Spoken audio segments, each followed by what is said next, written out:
Who the hell is Cody Sperber? I'm a real estate guy, done really well, over $100 million. I have 6 businesses that do 8 figures a year. Everything actually started from one business, absolutely dominating and thriving. I dominated in real estate. I own probably about 800 doors right now in multifamily. I don't remember a year that I made less than $10 million. Cody Sperber, the clever investor. What is up, my brother? How are What's you? going on? I'm doing great, Brian. Thanks for having me on. Dude, you set a record, man. You're the first person that had like a pregame podcast guy sitting in the seat. When we did this episode, this guy was like, hey, I'm not Cody, but he's going to be here in a second. That was sick. This is financial freedom. He was my fluffer. He was my fluffer. He had to get everybody nice and juiced up, ready for me. Dude, I love it, man. But I'm so excited to have you on. This has been a long time coming, long time follower of everything that you've done. And listen to a bunch of podcasts you've been on and follow your content for a while, man. So there's so many different avenues and angles that we can take this down. And you and I just both spoke. And there's so many ways that we can provide value that we're just going to let it flow and see what comes up, man. So before we get into it, who the hell is Cody Sperber for those that do not know you yet? My companies and my brands have done really well, over $100 million so far. I'm a real estate guy. I have 6 businesses that do 8 figures a year. And sometimes that drives me crazy when people talk like that, because everything actually started from one business, absolutely dominating and thriving in. And then eventually a decade later, I started hacking away and opening up other businesses. It's not like I started with 6 businesses and scaled all 6 at once. I leaned in on real estate. I dominated in real estate. I'm a developer. I own a development company called Green Elephant Development. We build in both residential and commercial currently. I have 4 or 5 big commercial development projects going on right now. I just closed on 2 banks. Believe it or not, I'm a bank owner now. I actually own 2 old banks buildings, but they still have the vaults in them, and we're going to go create some content in there. I thought it'd be fun. Create some content in there. So commercial real estate guy, I own probably about 800 doors right now in multifamily, have about 50 to 60 residential properties. Most of them are luxury type Airbnbs all around the Sunbelt states, mainly in Arizona and Las Vegas. Let's see, what else? I own a supplement company called OSnap. We've been scaling that. We got 300,000 downline members. It's a network marketing company. We partnered with My Daily Choice and just have been scaling that. We just opened up in Europe. We're about to open up in South Korea. And so we're doing some fun stuff in the supplement and health space, absolutely murdering it in the real estate space. I just exited from a company, made mid 8 figures for that business. So that was an online education company. And now I'm focused on really just scaling my commercial real estate portfolio. I think that's with the market and the way things are going right now. Last year I built 27 houses. They were all 2.5 to 3.5 million spec builds in Scottsdale, Arizona, the Arcadia, Scottsdale area, if anybody knows that area. When the market's pumping, interest rates are low, and everything's going great, being a builder is awesome. I was making millions of dollars. Everything was fine. The sky was blue. When inflation hit and interest rates skyrocketed, builders go out of business. And if you're really in the residential space and you're spec building, it's very scary. I was floating about $40 million at the time, doing 20 projects at once. I was shitting my pants, to say the least. It was very scary. We were able to pull through it. I'm down to my last 3 houses right now. I have 2 under contract. 1 more just hit the market. And I'm going to be very grateful to get out of that for now and just shift all our focus over to single tenant, triple net lease stuff, new development, land lease stuff, and just playing in the commercial space at a much higher level than we currently are. And I'm a father of 2 kids. Most important thing to me is raising my kids to not be entitled little brats. I grew up with no money. My family never made more than probably 70 grand a year my entire childhood. That was with both my parents working. I was one of those kids that used to have to, believe it or not, walk to school because both their parents were busy. I don't know. Do kids still walk to school? Oh, uphill, not as much as our grandparents, man. Uphill both way in the snow. My kids lose their mind if they have to walk anywhere. They're like, I'll take my electric bike before I walk. But you grow up without money, and then I was the first millionaire in my family.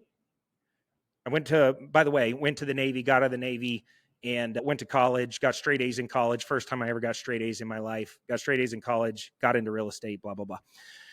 First millionaire in my family by 28. First multimillionaire in my family by age 30. Retired my parents that same year. scaled businesses never looked back. I was the one. Now I got all these entitled kids looking around thinking like Lamborghinis and mansions are normal, and it's not normal.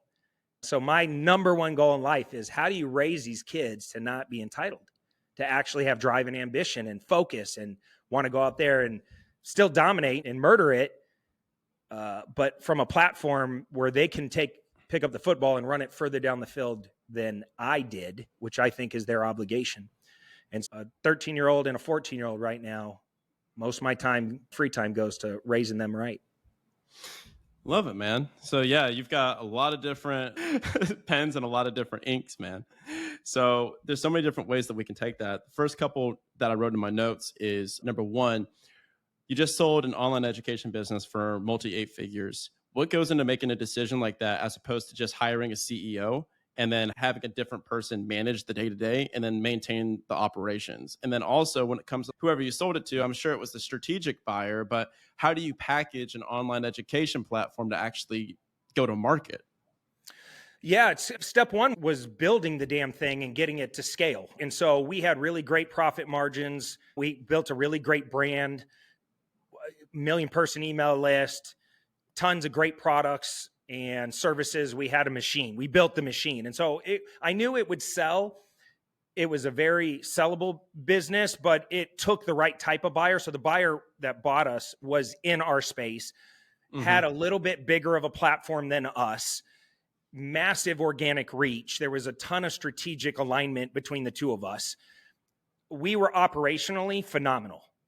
And as direct response marketers, like I started off and I said, my business and my brands online have done hundreds of millions of dollars.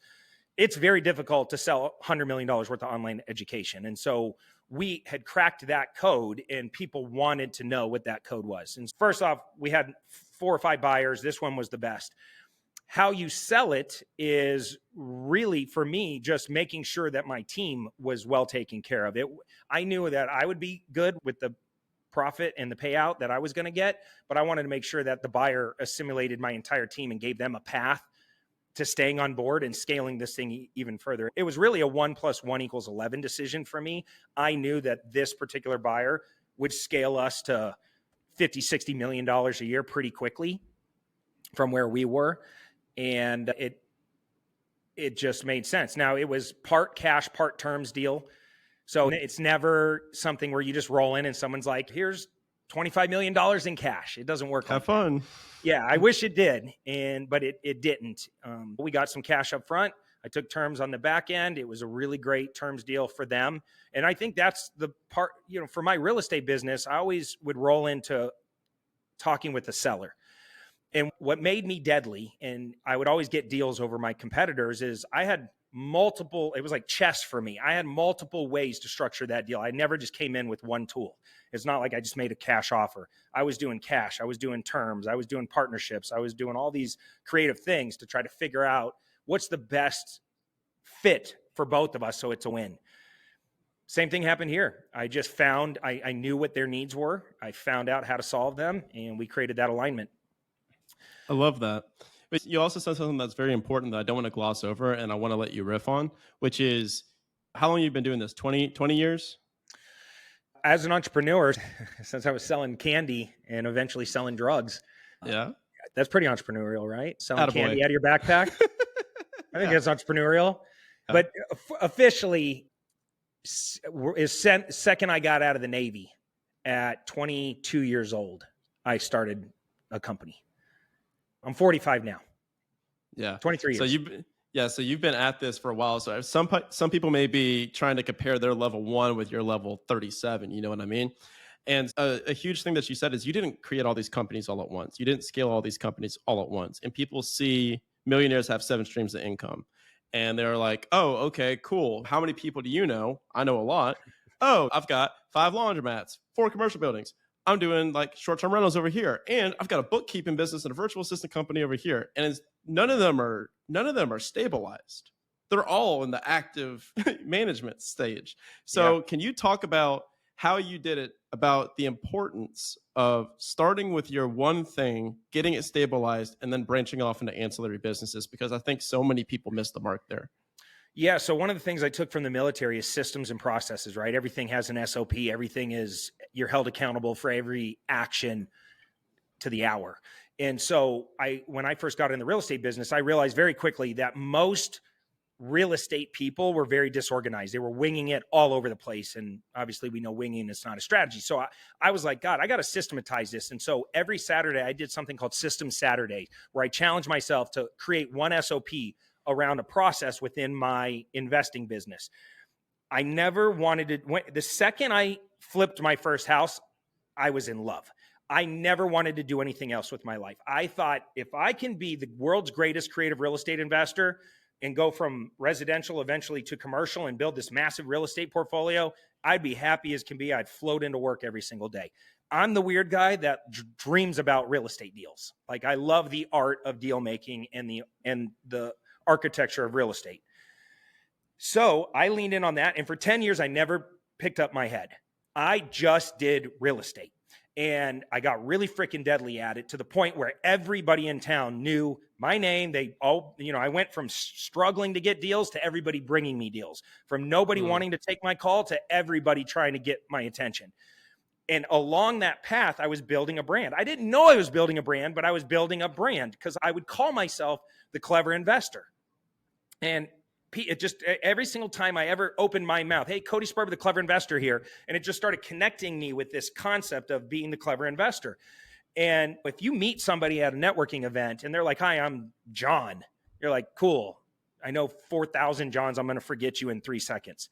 But if, let's just say, I'm Big Steve from Texas, and every time Big Steve from Texas, it's a hook, right? It's different. And so you start to remember, I don't remember John, but I remember Big Steve from Texas. I remember Cody Sperber, the clever investor. And so eventually I got really good at the real estate thing, and I started making pretty significant money, but it was all earned income. I wasn't owning real estate. I was flipping real estate, and I was making millions of dollars doing it. And along that journey, I started getting hit with heavy tax bills, like $500,000, $1.5 million, $2 million. I was like, Jesus, I can't make more money and pay all these taxes and go fast. Like, every time I would get a little bit ahead and like unlock the next level, I'd get knocked back with taxes. And my mentor kept saying to me, Cody, you can't earn your way to wealth and you can't save your way to wealth because of taxes and inflation. You got to master the tax game. And every deal my mentor did was inside his self-directed Roth. He wouldn't touch real estate if it wasn't in a tax-free environment. But I hated the paperwork around it, and I didn't really like that concept of having some limitations of what you can do and how fast you can move. Because when you're within a self-directed Roth, there are rules. And if you violate those rules, all those tax-free monies that you earn, they can unwind it if you get audited and come back. And I was too gangster with my transactions. I was real fast and my paperwork was loose. And so I was all about speed and just making money. But I kept my head down, and every Saturday I worked on my systems. Eventually I built this insane machine, and I started lateraling over, and I asked myself a very important question that every single successful entrepreneur should ask themselves. Who else is making money on my transactions? I'm the rainmaker over here. Who else is getting paid on my energy? The title company is, let's go buy a title company. The lending company is, let's start a lending operation. There's transaction coordination and people doing paper. Let's start that. Like, why am I paying anybody? Let's verticalize like Apple.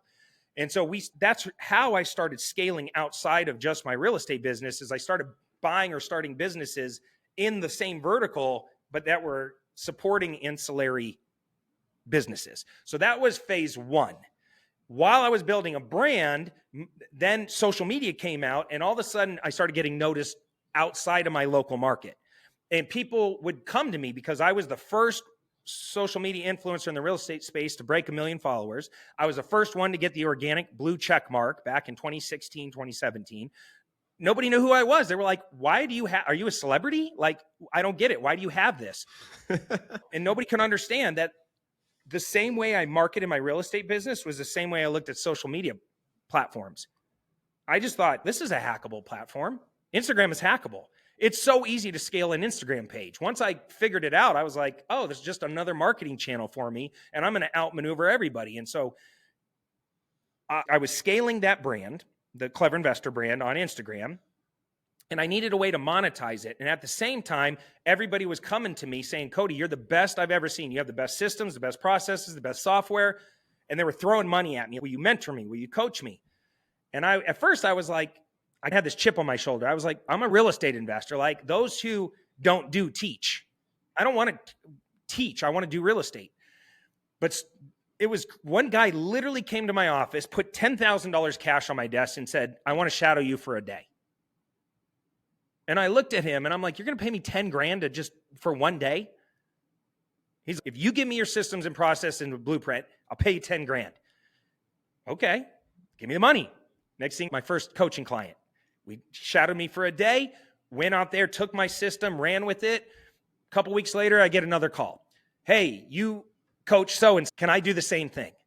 And I'm like, bring me 10 grand, let's go. Next thing, I had all these 10 grand offers coming in, and I was like, oh shit, I'm going to start like an education bit. I'm going to start documenting every single thing that I'm doing and take all my stuff and actually put it into a course. Now, back then, 2009, there wasn't courses. Like nobody was selling courses online. Like it was old school gurus doing infomercials and shit. So I was like, I'm going to take, where are the young people at? The young people are going online. I'm going to take all of this training, organize it, and put it in a course and put it online and see if it sells. No idea it was going to take off. I started Clever Investor, the education business, and it just went like this. First year did like 600-700 grand in sales. Next year did 3 million in sales. Next year did 7 million in sales. Next year did 12 million in sales. Next year did $20 million in sales. And it just was like, boom. And I built the path. All the gurus that you see right now, they looked at my blueprint and they were like, oh, that's how you do it. That's how you build a brand on social media. That's how you sell courses. That's how you do webinars. That's how you write VSLs. That's how you build an email list. And I was like the guy who went out there and figured it all out. And now, just to finally shut up, now people come to me because I'm on the other side of the equation. I'm like the old guy in the space. And a lot of my students have now gone off to be very successful real estate investors, then eventually realized, hey, I can make money in real estate and I can make money in education. They became gurus. And now I'm actually on the backside coaching them silently. And these are some of the biggest names in our space. I'm the Wizard of Oz behind the curtain, making sure that they can scale even faster than I did. And you're seeing it. Like the impact in the space is happening with these big individuals because I just gave them the blueprint once again, and they pay me a lot of money to show them how to actually scale an online business. Boom, baby. There we go. Dude, that made me feel good because I just finished my first year of online education and we about exactly where you were. So I'm like, there we go. Next year's 3 million, 2024, 3 million, then 5 million, then 12 million. You're going to do it. There we too. go. Yeah, there we go, baby. And then it's funny because you're saying this and you just started a brand new Instagram just to prove this point, right? I did. Yeah. Official Cody Sperber. I had the Clever Investor page, got a 1.1 million followers on it. I'm looking at it. Instagram hates me. I went crazy. When COVID hit, I went crazy. They froze my account multiple times. They deleted my Facebook pages, my professional pages that took me 7 years to build, deleted and wiped them off because I spoke out on COVID. And my income significantly got hurt. I lost a lot of money not being able to market and advertise, and they restricted my reach. And so anyways, that happened. And at the same time, my brand's ready to evolve to something bigger. So I was like, you know what? I don't want to just be the real estate guy anymore. I don't want to be the Clever Investor. When I die, at the end of the day, I don't want my story to just be, he was a really good real estate guy. Mm-hmm. I'm so much more than that. And I think anybody who wants to reinvent themselves should do it. You're not your past. You're not that. Even if you did a really good job branding yourself. I watched Dean Graciosi rebrand himself. Mm-hmm. He was a real estate guy. Now he's Tony Robbins' business partner and one of the biggest personal development experts in the world with mastermind.com. He did it. And I'm just sitting there thinking, I could do this. I can rebrand myself. And because I know what I know, I can scale this Instagram page really fast. Look at what happened. I've now been 30 days into my new Instagram page. I just looked today. We have, in 30 days, I reached 431,000 accounts in 30 days, and I have 7,000 followers. If And you I'm think one of them, brother. I'm an OG. but if you think you need a big following, you're wrong. You need the right following. You need to just put out great, influential, authentic content in your way. It's not about the size of the page. I look at my 1.1 million. I'm like, I can't even reach them anyway. It doesn't even matter what the size of your page is. It matters about the influence and impact that you can make with the people that do choose to follow you. And I'm proving that right now. I don't care about a big following. I just want to make sure when I put out a post now, you see the engagement rate's like 5%. It's hard to get 5% engagement rate when you're not doing stupid dances or up things falling and hurting people or crazy shit online. Pure motivation, pure entrepreneurship, pure brand building, marketing influence. And we're seeing it work. Boom.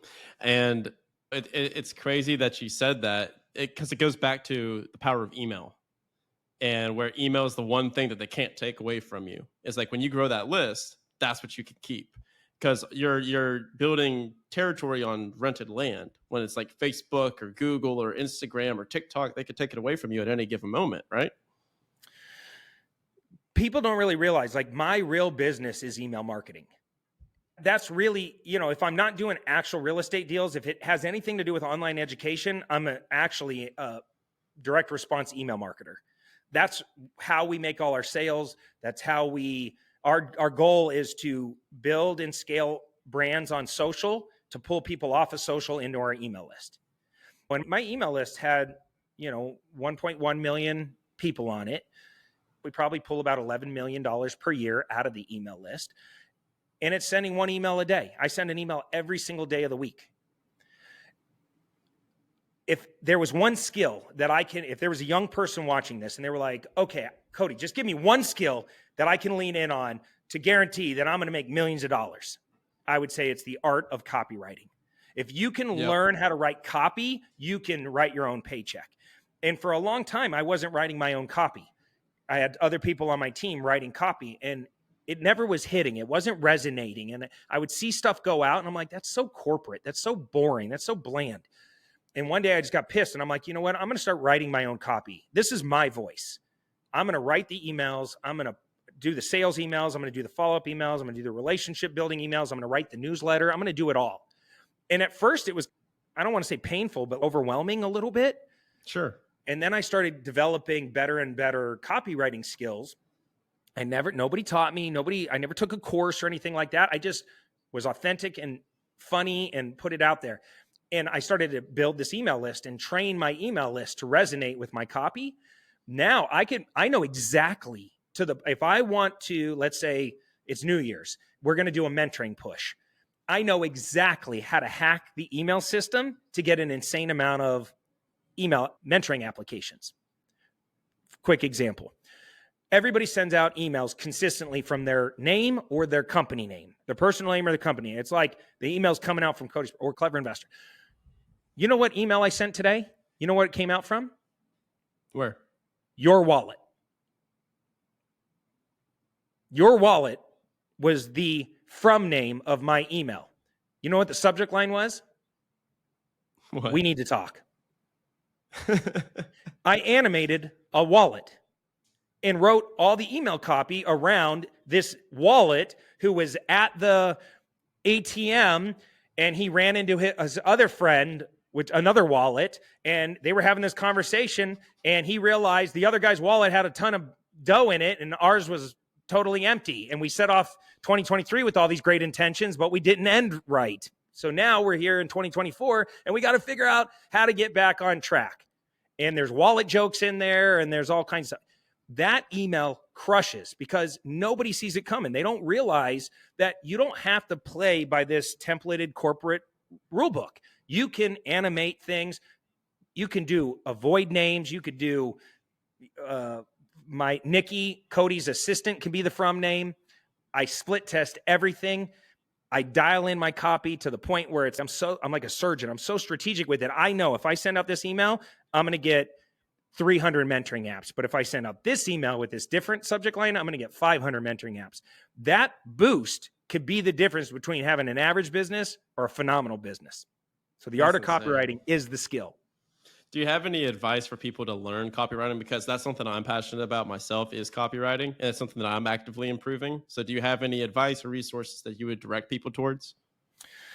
Frank Kern is a great trainer in the copy world. Dan Kennedy's got a lot of great copy stuff. Oh God, what's that Asian guy? Brunson just bought the Kennedy stuff, didn't he? Yep, yep. Yep. Dan Locke, that's who I was thinking of.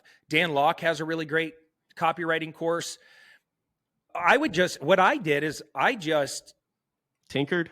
tinkered and paid attention, right? And I was like, okay, what kind of entertainment? Because at the end of the day, if you look at social media, nobody gives a. If I sit there and I tell you this is the exact strategy to become a millionaire, technically do 1 and 2 and 3, and I just lay it out in like a map, gets very little engagement. Ironically, if I do that exact same thing, but in a fun and engaging way where it's like a skit that's playing out and I'm still delivering the same content, but just in a fun and engaging way, you realize that people want infotainment or edutainment. They don't want just information. They want to be entertained. And so you have to really figure out how to like put that together. And I watch your stuff, and that's what you're doing. You're not just being bland with it. You're using like green screen behind you and being animated and doing it in different locations. You got to really mix things up to get through the first 3 to 5 seconds before they move on to something else. So it's always that hook, that first 3 seconds is always the most important. With copy, it's the same thing. I have to figure out like, how am I going to hook you like right away to get you to finish reading the email? And a lot of my copy is not long copy. I don't sit there and write tons of information out. I'm not trying to sell you in the email. I'm letting the funnel do its job. I'm just trying to get you to the funnel. And so the more entertaining I am, edutainment I am in the copy and creative and wild, the better. And I love that. I'm able to drive. I could send out an email and drive 6,000 to 10,000 clicks per email. That's crazy, dude. Oh my God. It's really interesting to learn all of this because I'm new. Like this last year was when I started taking all this seriously. So it means a lot that you like my content because I just figured all this out this last year and trying to figure out like what your voice is, who you're speaking to, what you're helping them with, and how you are different than anybody else. And so I just saw so much like stuffy and boring. I was like, dude, you guys don't have any fun. You guys are calculating the ROI in an index fund instead of a pina colada. I'm like, dude, what? Like, yep. I want to go. I'm traveling around the world, man. I guess I'll document this thing. And it's really cool that you say about the importance of having the less is the better. Less is more. And there's this quote that I really like. It's one of my favorite quotes. And I don't remember which one was which, but it's like Emerson and Thoreau, some of the famous transcendentalism writers. And I think it was Thoreau that said, simplify. And then Emerson said, one simplify would have sufficed. Yes, I love that. And I was just like, oh my God, like that's perfect. So I was like, how can you get that? How can you package all this into one statement, one line in copyright? And that's what Apple does so great. Nike. My favorite campaign from them is yesterday, you said tomorrow. Simple, right? And it makes you think just a little bit. Yeah. And that's why they're the #1 apparel company in the world. Bingo. Cody, we've got 10 minutes to the top of the hour. Are you good? Is it a hard stop? Or are you good to go over a little bit? No, we can go. Okay, sweet. I'll push mine too, so we'll be good. So I want to talk about right now, we've shared a highlight sheet of Cody Sperber and everything that you've done and how you've pulled it off for the last 20 years. But you recently shared with me at the beginning of the episode a period of time recently where, not everything goes right. And there's a lot of roller coasters that come along with the ups and the downs. And that is entrepreneurship, is not how much can you win, but how can you prevent being derailed by the losses and stay on the tracks. So I would invite you to share what you went through recently that allowed for you to take a look at who you are and what you're doing and have that realization of, I need to be more than what I am today, and then start this new upward trajectory. Because a lot of people just got their asses kicked in 2023. Yeah. And now they're like, okay, 2024, how do I make this my year? So it's a weird thing when you start becoming more successful, and whatever that means to you. For me, I have been dominating the money game for a long time. I don't remember a year that I made less than $10 million. It's been a long time. And that's from a kid that grew up with very little. I've been making great money for a long time. And a lot of times it's tax-free money because I own all this great commercial real estate and I'm able to cost seg these buildings and accelerate the depreciation. And I have great cash flow coming in and appreciate, like, I'm like really winning the real estate game. And so last year, here I am online. If you saw me, you're like, that guy's murdering it. And if we're talking about money, you're right. I had the best year financially last year. What they don't see or didn't understand was just how much pain I was actually in. I have been struggling emotionally for a long time. Not in a whiner way. Oh, life's hard, victim mindset type shit. Sure. I was just very unhappy. I was in a marriage I didn't want to be in anymore. I was out of alignment with my words, my thoughts, and my actions. My mother was dying of cancer, and my businesses were struggling because I was totally emotionally checked out, meaning not like we're still making a lot of money, but the culture was breaking. The teams weren't really understanding what was going on. I was just disconnected and out of it. I was a horrible CEO. I was a horrible friend. I had no spiritual connection whatsoever. If you would have started talking to me about religion a little over a year ago, because it's been about a year and a half now, a little over a year ago, I would have pushed back and said, look, if you want to believe in make-believe shit, go do it. That's on you. Like, I was not a religious person. And so I was like a zombie walking around. But I was hiding all of this pain in achievement because that's always what I did. I was so out of control as a kid, and I was bullied so much as a kid that entrepreneurship as a sport was the thing that I can control. I could lean in on that and build businesses and scale businesses, and I was good at that, like the art of that, and that made me feel safe and significant.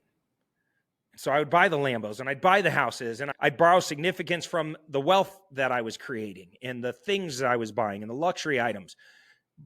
But I was still that 13-year-old kid that was bullied and picked on deep inside. And my marriage of 18 years was a complete disaster. I'm now separated, living in my Airbnbs. Nobody knows. I'm alone. My kid, I had to tell my kids that was a disaster. At the exact same time that's going on, my mother took a really bad turn with her cancer, went downhill, ended up dying in my arms.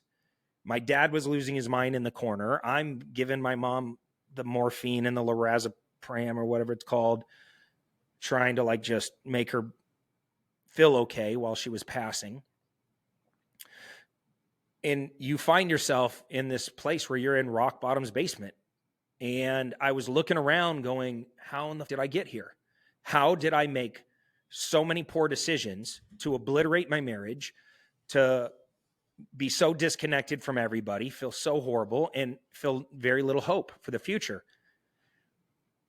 And a lot of times when you get to that place where you're just beat up from every direction, that's when I finally surrendered. That's when I was like, you know what?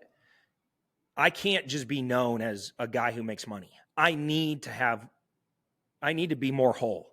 I need to figure out how to heal myself.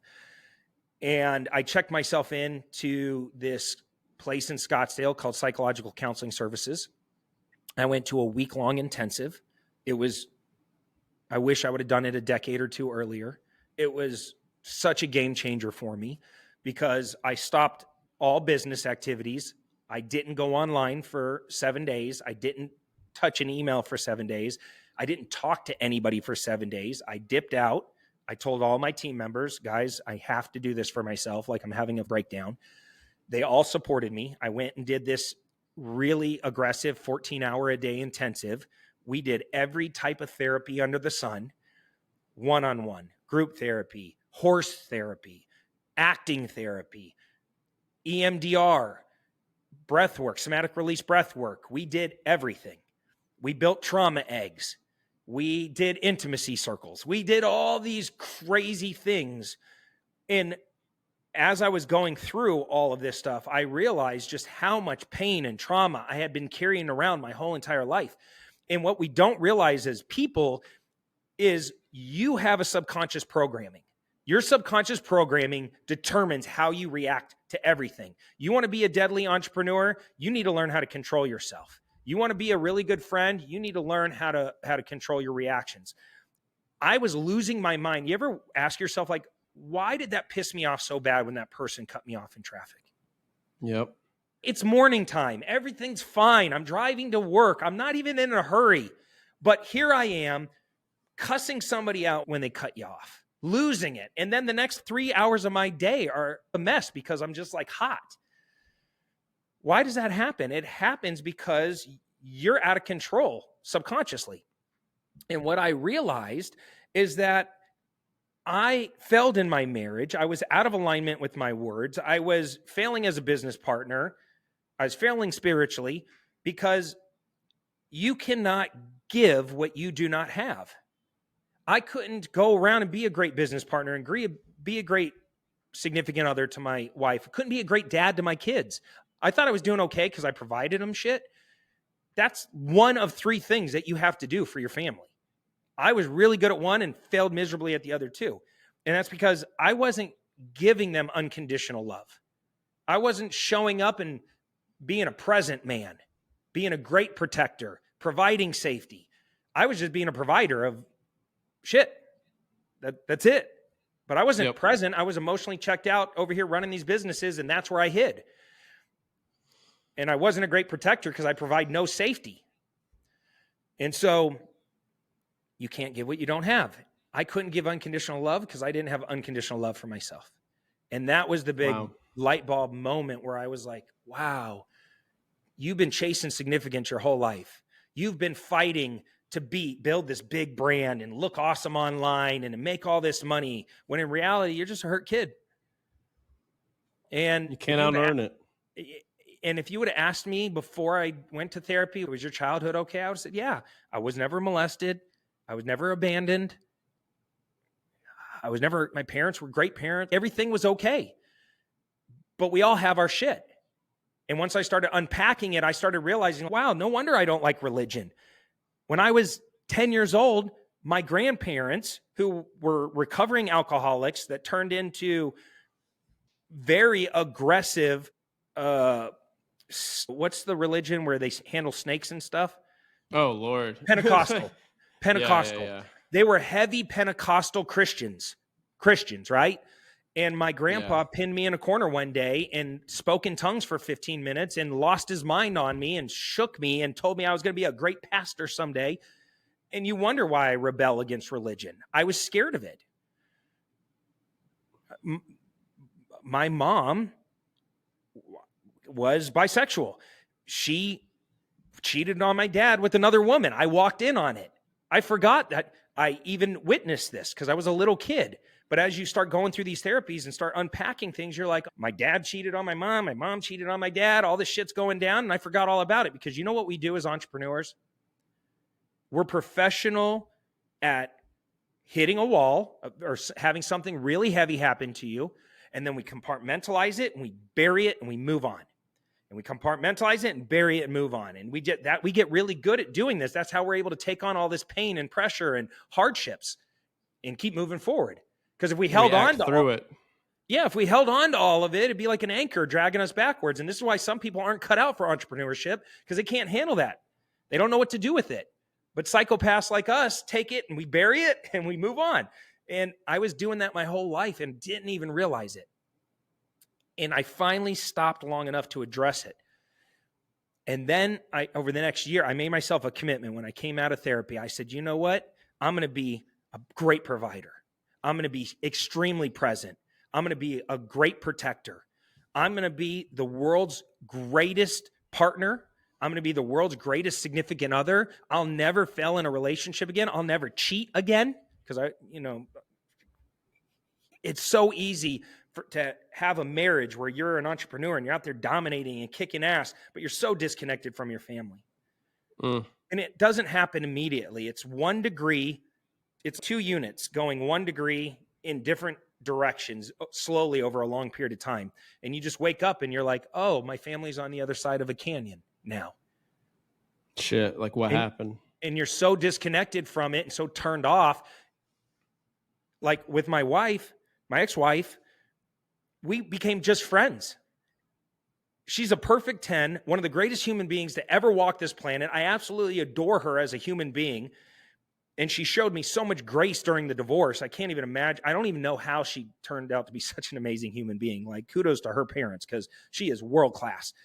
And I'm a piece of shit over here, like trying to leave my family out of alignment, doing all this dumb stuff, and then trying to heal myself and get back on track, realizing you're way over here and I'm way over here. I didn't want to get back. I didn't want to stay in the marriage. I wanted out. But how do you do it? How do you get out of, how do you rebuild from that moment? You go upstream and you heal yourself. And you show back up as the man that everybody deserves, that you should have been the entire time. And it wasn't my words. It had to be done through my actions.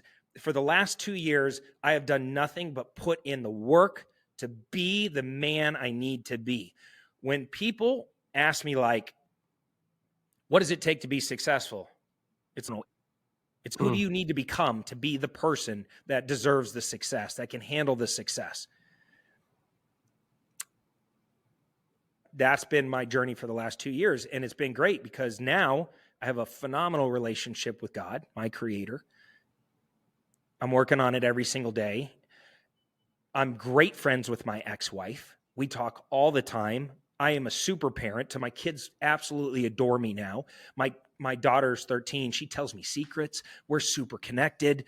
I spend more time with my kids now. I'm more present with my kids now than I've ever been.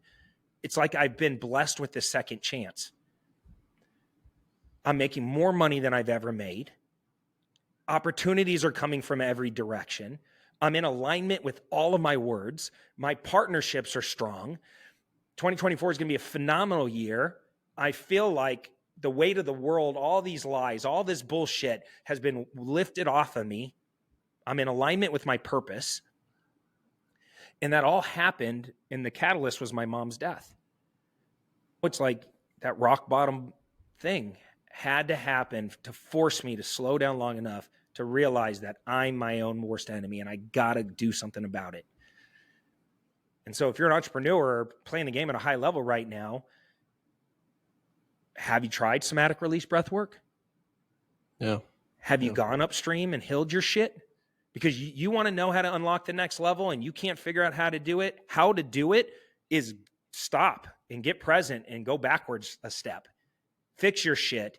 And the next level will naturally just unfold right in front of you once that happens. Otherwise, you're always going to be this hamster on a wheel, chasing significance, hiding your pain and achievement, and always wondering why I can't get there. I had a coach one time put this in a way that I understood finally. And he said that success is like a hot air balloon, not like a rocket ship. And he goes, you think it's a rocket ship with all this force and fuel and friction that's taking you up into the stratosphere. Instead, it's like a hot air balloon that you just need to cut away the sandbags. And then you just rise by default without the weight. And so that's what you're talking about, is going through the process of removing these sandbags. Dude, I'm still in that, bro. I am still in. That is the greatest analogy for what I just went through. I cut the sandbags off. Cut them off. Yep. Dedicate your next billion views to me, brother. Dude, I got you, because that's really that's a really powerful thought, because we all can relate to that. I don't care how badass you are in business and how many deals you've done. You're hiding something. You're hiding some pain. Yeah. Dude, thank you so much for sharing that. I love episodes like this because normally it's a lot more like back and forth, but it's sometimes you have an opportunity where it's just, so you got a lot of stuff you got to get off your chest. So I'm like, man, I'm shutting up and I'm letting homeboy roll. I'm letting Sperber roll, baby. That's right. Because you had some testimony you had to share. Oh my God. That's insane. And now it's so cool because it's an earned perspective. Like you went through it. You've been through the muck, so what rock bottom feels, and now you can appreciate the highs even more. And everyone thinks, and I was guilty of it too, that you can out earn your problems. but you're a perfect example of there ain't no way. And look, I never got caught. I never got caught cheating. I could have gotten out of that little funk I was in and kept it going. I told on myself and I ripped the Band-Aid off because I knew that if I kept hiding the truth, I'll never be free. That's it. And I guarantee there's somebody listening right now. They're doing yellow light behavior. You're a high performer entrepreneur. You're killing it. You travel. You got big social media. Something's going on with you. And you're doing some yellow light shit right now. And you wonder why you're just you're heavy and you just can't springboard forward until you get back in alignment with your words. You'll never get there. You're lying to everybody, opening up those DMs. You might get 10 DMs, 8 of them are dudes and 2 of them are chicks. Who do you answer to? The 2 chicks. And you think that you're going to get away with that forever. Trust me, brother, you're not. The truth is going to catch up to you. And for me, it was just a call I made. I said, I do not want to waste any more time. Most entrepreneurs feel like their greatest enemy is time. It's the big driver. It's none of us want to get to the end of our days and regret. Oh, I wish I would have done that. I wish I would have taken that chance. My big regret now is I wish I could go back 10 years and heal my shit, because I would have been so much further along. I'm telling you right now, alignment is the greatest feeling in the world. I have no weight. It's just, let's go. Let's attack.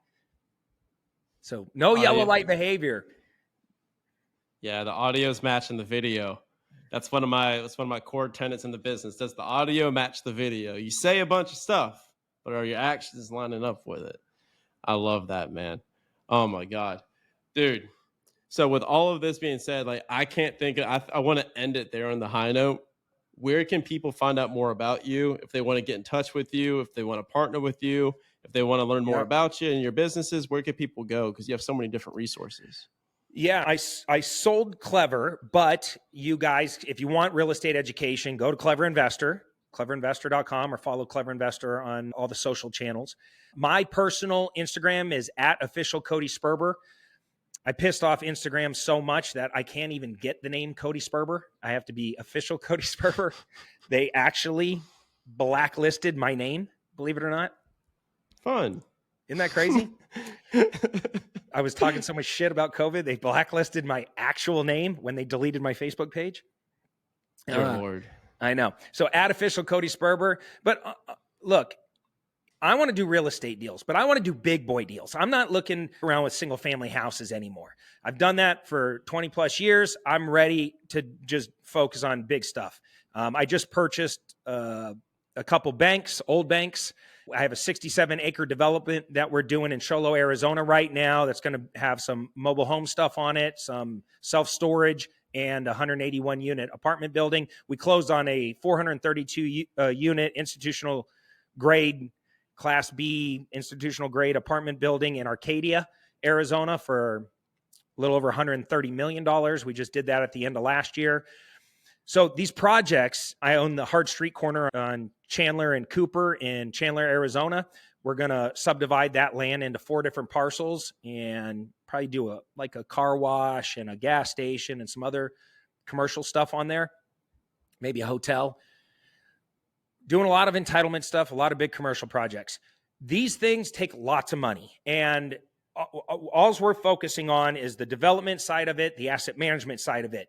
But we need to raise capital, and so we have a website out there called Clever Capital Fund. If you ever want to get involved in any of our projects and you're an accredited investor, that means that you make over $200,000 a year as an individual with the intention or expectation of making $200,000 again this coming year.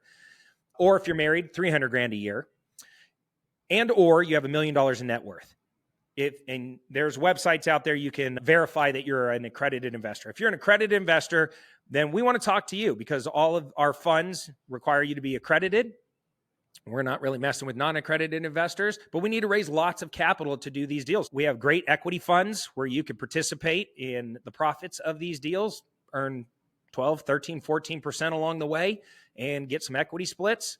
Go to clevercapitalfund.com and just see what we have going on. Right now, I don't need to raise any money at this exact moment. We're fully funded. We just closed down our last fund and bought a bunch of really great projects, and we're performing on those projects. But the world has shifted so hard. There's so much opportunity right now.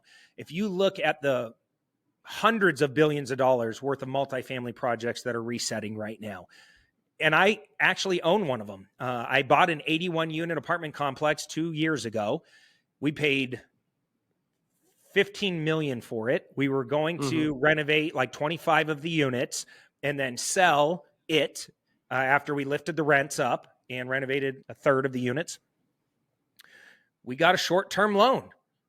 That loan lasted a year and a half, 2 years. Oof. And unfortunately, the world shifted. And our loan, we had to do a capital call with our investors and said, hey, what do you guys want us to do? We want to sell at a loss?